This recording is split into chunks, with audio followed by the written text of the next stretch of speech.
Sa dami architect ng designs na nagawa or ginawa mo na, may isa bang project na very personal or malapit sa puso mo? Cliche as it sounds, pero kasi whether big, small na project, we take everything into heart. Hindi pwede kasi yung studio type condo lang to. Okay na to. Hindi pwedeng ganun eh. Kasi kailangan, pag nag-design ka ng isang bagay, you pour your heart into it. Kasi kung hindi, disservice siya eh. Consider disservice siya to the client. Plus, at the same time, when I talk to my clients, I always tell them, I have to get to know you.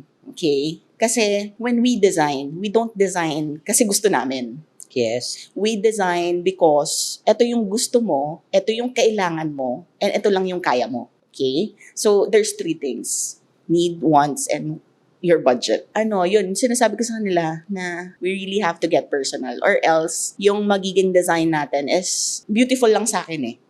Pero pagdating sa'yo, yung feeling niya na I can't say anything. I can't contribute anything. So, first hand pa lang sinasabi ko, I need you to send all your pegs, as in everything. Pero, don't expect na since you're hiring me, I will put everything there. I will give you the best na plan and best design while interpreting what you want.